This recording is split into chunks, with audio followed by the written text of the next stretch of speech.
Hello, and welcome to M&M Reviews. My name is Rita. And my name is Mirage. And today we're doing a book review of Klara and the Sun by Kazuo Ishiguro, winner of the Nobel Prize in Literature. It's true, he did win the Nobel Prize. We were very excited about this book. We were in the sci-fi bookstore. And we were really stressed. They told us we had 30 seconds to buy our books and get out because of the corona. So we snatched this up because he's a Nobel Prize winner of literature. Plus, we read his previous books. We read his previous books. We really enjoyed The Buried Giant and Never Let Me Go. Very snappy cover and very promising jacket, which we will return to during our interview. Yeah, do you perhaps want to read what the book promises to deliver on? Yeah, I'm just going to read you this jacket copy. Do you believe in the human heart? I don't mean simply the organ, obviously. I'm speaking in the poetic sense. The human heart. Do you think there is such a thing? Something that makes each of us special and individual? It's a quote from the book. I was like, ooh. Oh, yeah, right. It's very intriguing. Yeah, that sounds very scrummy. Okay. From her place in the store, Klara, an artificial friend with outstanding observational qualities, watches carefully the behavior of those who come in to browse and of those who pass in the street outside. She remains hopeful a customer will soon choose her. But when the possibility emerges that her circumstances may change forever, Klara is warned not to invest too much in the promises of humans. Spicy. In Klara and the Sun, Kazuo Ishiguro looks at our rapidly changing modern world through the eyes of an unforgettable narrator to explore a fundamental question. What does it mean to love? And I mean, like, when you see a book like this in the store, I mean, you grab it. Yeah, you grab and it you and read run. it. You read it. So I actually have not read it. Mirage Dean, he is the one who has read it. You hold the book. Yes, you I read hold the book, yes. But I'm just here to act as an interviewer and facilitate you, our sweet, sweet multiple viewers, your experience of this book report. Yeah. Okay, so Mirage Dean, I think that to kick off our book review, we would love to hear a summary of the book. Spoiler alert. Yes, this is going to be a spoiler summary. I'm going to try to keep it short and simple, but kind of long and drawn out. Yes, exactly.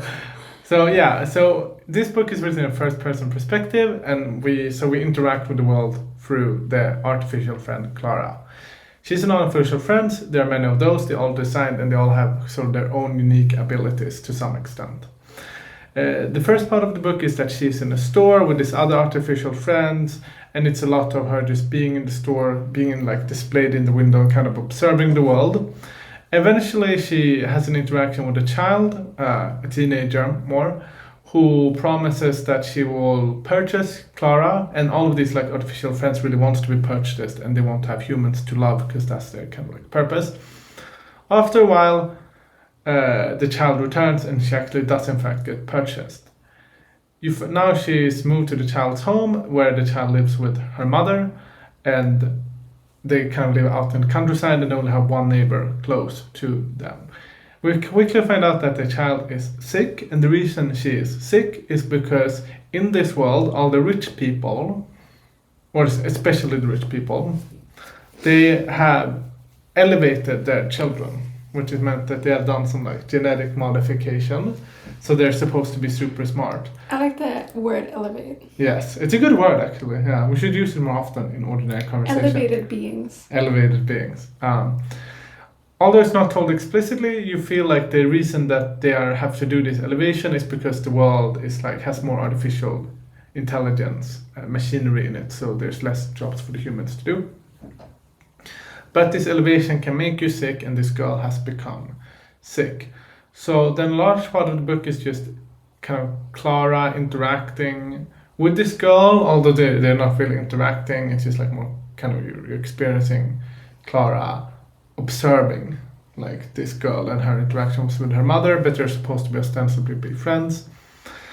And then you find out, and I guess here comes the true spoiler, that this girl has had a sister before her that also died due to this elevated syndrome, and the mother, she can't stand to lose another child, so she is building one of these artificial friends that looks exactly like her daughter. Spooky. Very spooky. And the plan is that if the daughter doesn't survive, they will install Klara in the daughter, and she will be the daughter because she has excellent observational abilities, as Rita read. And then she will be the new child, and she will be loved by the mother. But that doesn't happen because the child survives, and the book kind of just ends with the child going to college and Klara not longer being of use. It's such a great summary. I'm a good I thought that you texter. really made it clear to me what the book is about, I'm a and good I don't even need to read it. Oh, thank you so much. Okay, so on a scale of 1 to 5, how would you rate your enjoyment of this book? 3.8. And on a scale of 1 to 5, how would you rate the quality of the book? 3.4, I guess. 3.4, okay. No, 4. Like a Oh, 4.0. Okay, so it was quite good, but you enjoyed it a medium amount. Yes, exactly. Like more than average, but not that much. I didn't enjoy it as good as it was. Okay, so do you want to first talk about the strengths of the book or the weaknesses? Let's begin with the strengths. The strength is that the book is extremely well written. He has very good prose, obviously. He's won a Nobel Prize. I keep wanting to say Nobel Peace Prize. I mean, in a way, the Nobel Literature Prize is like the Nobel Peace. Exactly. It's like the real Nobel Peace Yeah, because Prize. it keeps us inside reading instead of out there doing horrible stuff, you know? Yeah.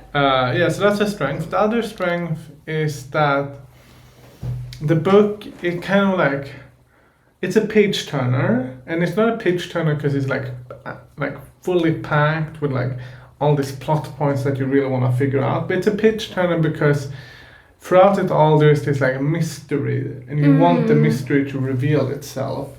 So you're just like, yeah, and given how well written it is, and this like subtle quality of the mystery that you want to have it revealed, which in the book, in the context of this book, is just like what's gonna happen with Klara in this family.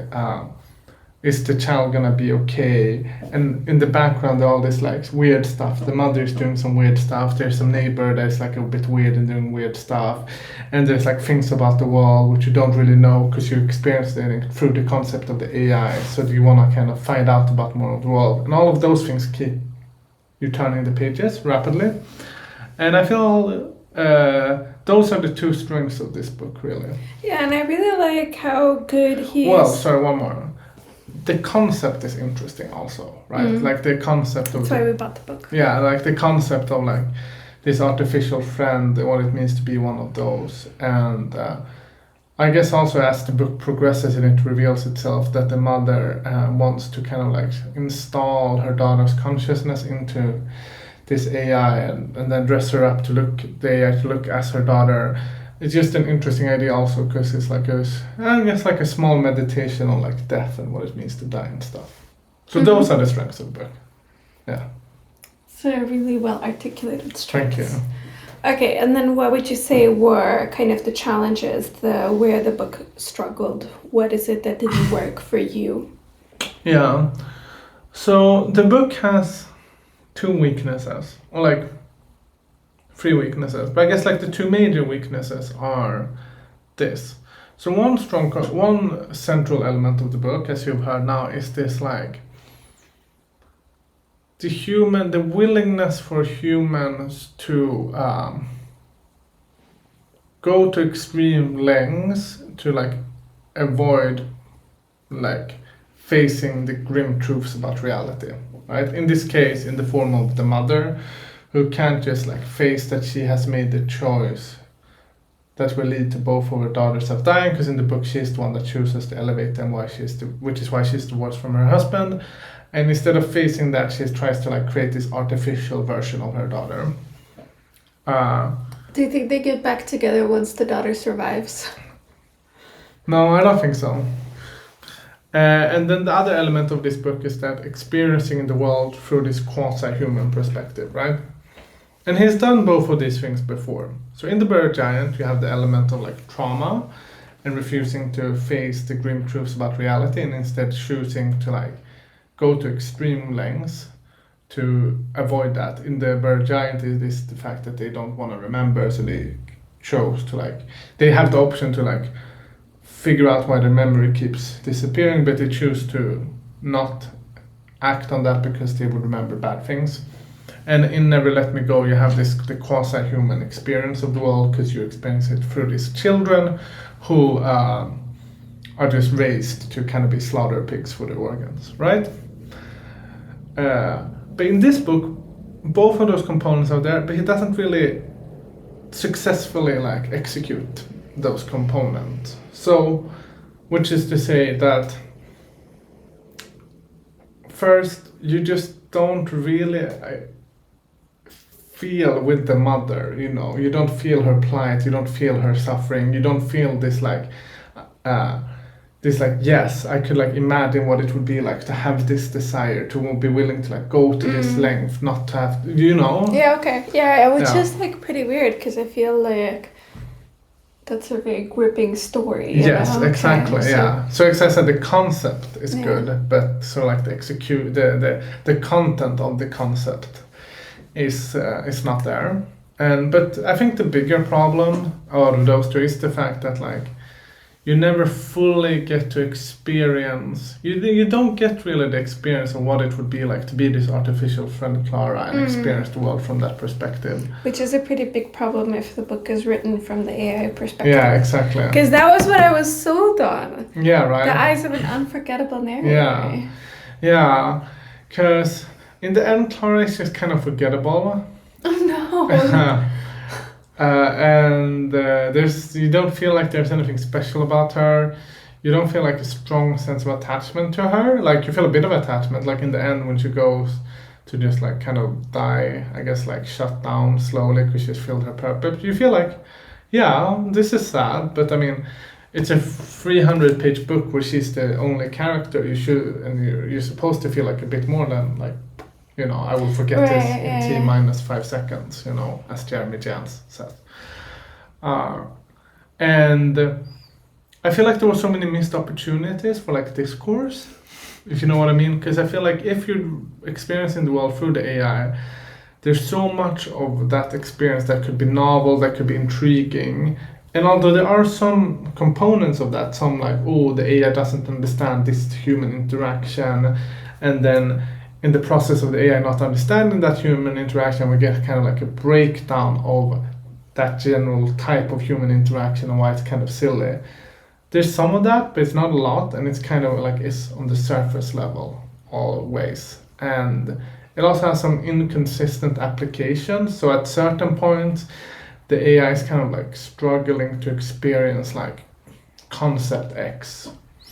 But at other points, they kind of like quite quickly like have no problem figuring out or understanding concept X1, so a very similar concept, and that kind of just like pulls you out from this like sunken in identification with this like AI, because you know those inconsistencies just kind of like propels you out of there a bit.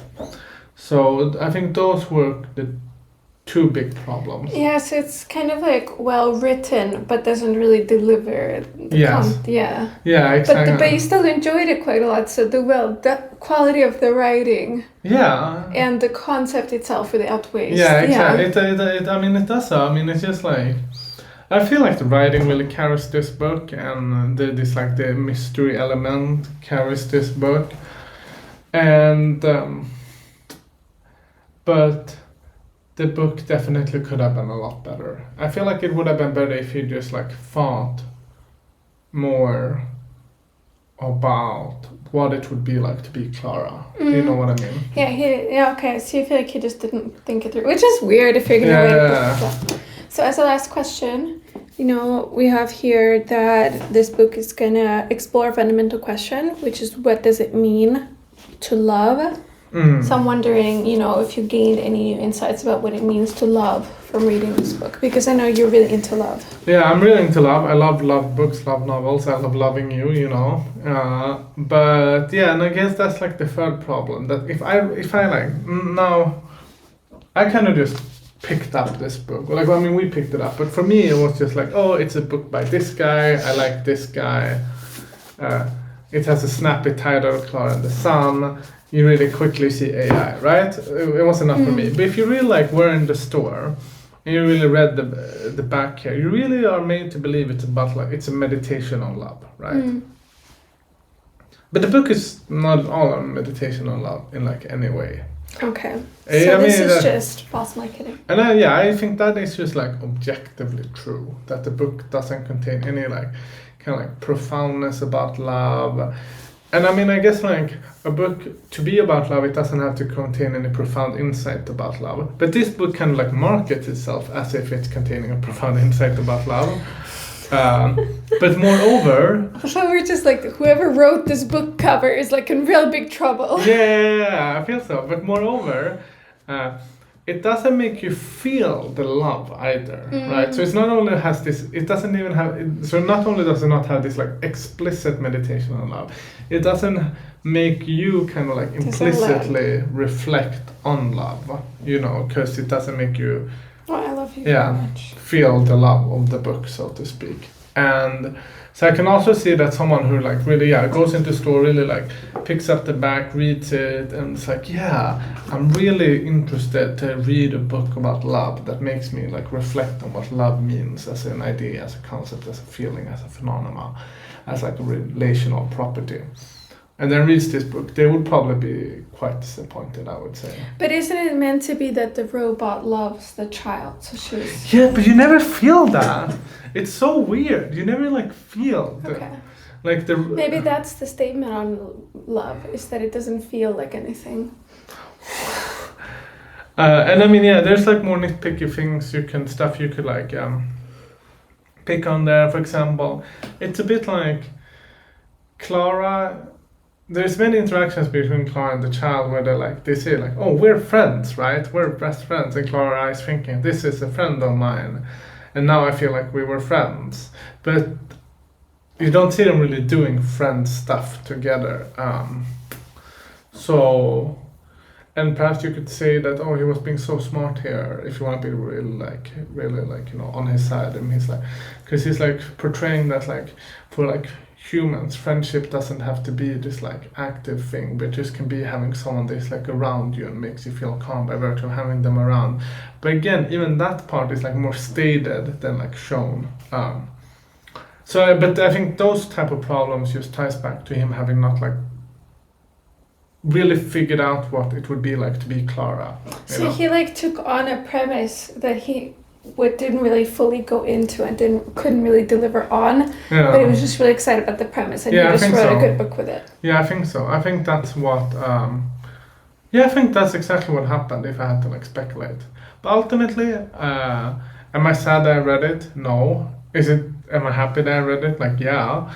Is it worth buying? Like, definitely worth buying. Am I gonna read it again? Like, no. Am I gonna keep like thinking about this book? Like, no. You know. Thank you so much for your excellent review. You were so good in this video. And thank you for watching. Bye. Bye.